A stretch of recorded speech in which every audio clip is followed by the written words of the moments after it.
शासनाने जामखेड तालुक्यातील अतिवृष्टीमुळे बाधित झालेल्या शेतकऱ्यांना मदत देण्यास सुरुवात केली असली तरी बहुतांशी शेतकरी मदतीपासून वंचित राहिले आहे. त्यामुळे येत्या 15 दिवसात नुकसान भरपाई खात्यात जमा न झाल्यास कर्जत जामखेडचे आमदार रोहित पवार यांच्या मार्गदर्शनाखाली शेतकऱ्यांसमावेत तीव्र आंदोलन करण्याचा इशारा राष्ट्रवादीचे नेते बापूसाहेब कारले यांनी तहसीलदार यांना दिलेल्या निवेदनात म्हटले आहे.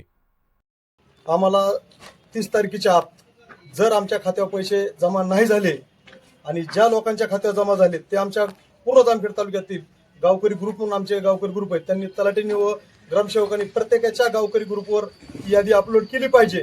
कोण वंचित राहिलाय, कुणाला अनुदान मिळाले, कुणाला किती पैसे गेलेत, कुणाचे राहिलेत, हे सारं आता आम्ही तहसीलदार साहेबांना निवेदनात म्हटलो आहोत आणि साहेबांना त्रुटी पण सांगितलेले आहे.